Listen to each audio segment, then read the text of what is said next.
Welcome to this explainer. Higher education is undergoing this absolutely massive transformation right now.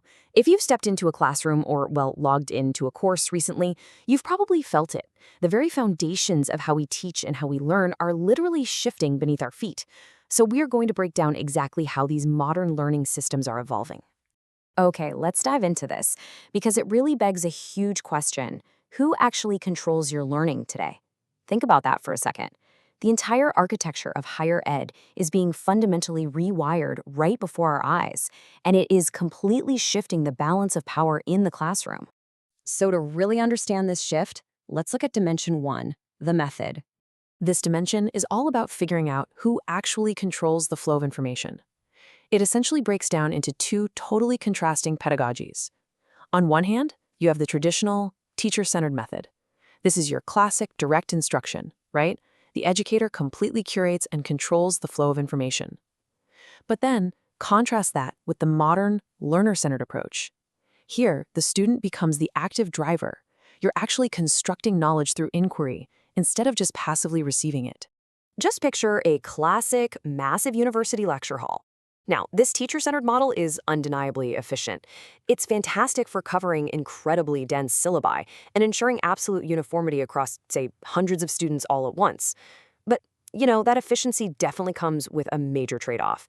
It inherently limits your active, real-time participation. In this setup, you're pretty much just there to absorb rather than interact. Now, what's really interesting about this slide is how flipping that traditional script completely changes the dynamic. When we introduce things like case studies, flipped classrooms, and project-based learning, well, we aren't just handing out facts anymore. It forces learners to actively construct their own knowledge. You have to collaborate. You have to stress test your ideas in real time. And honestly, it's these exact techniques that develop those absolutely vital reflective thinking skills. All right, so that covers the how. Let's move right along to dimension two, the mode. Now, today's learners are constantly bouncing between two totally different worlds. You've got the physical intimacy of offline delivery on one side, and then the massive scalable reach of online digital ecosystems on the other. And both of these offer entirely different yet equally vital learning experiences. Let's think about that offline experience first. It's deeply rooted in physical spaces. I'm talking about the distinct acoustics of a lecture hall, or that kind of collaborative mess of a real-world laboratory. There is a certain face-to-face magic there, for sure. It fosters immediate, nuanced feedback from a professor who can actually read the room. Plus, it builds those organic, tight-knit social bonds between classes that are just so important. But then, we look at the digital frontier. And this brilliantly illustrates what happens when we remove the walls entirely. Platforms like SWAM, SWAMPrabha, and MOOCs, these are not just digital textbooks. No way.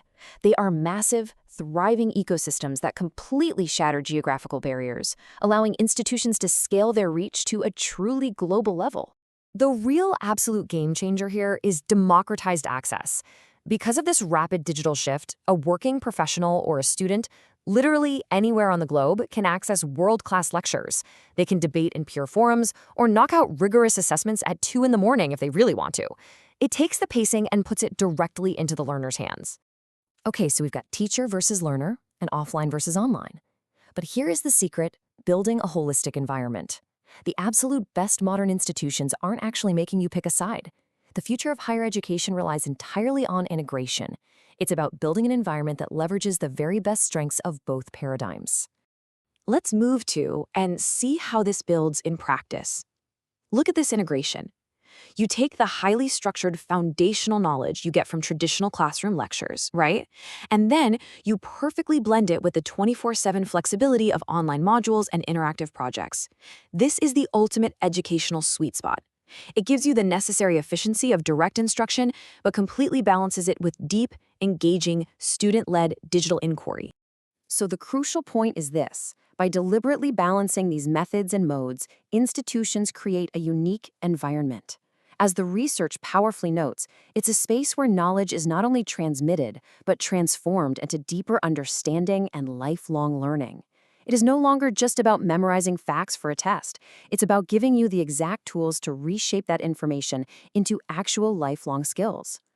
All of which leaves us with one final, incredibly important thought to ponder. How does your own learning experience fit into this modern matrix? As you continue your lifelong learning journey, are you just a passive receiver, or are you an active collaborator? Because honestly, understanding how you learn best is the very first step to truly mastering what you learn. Thank you so much for joining me for this explainer, and hey, keep learning.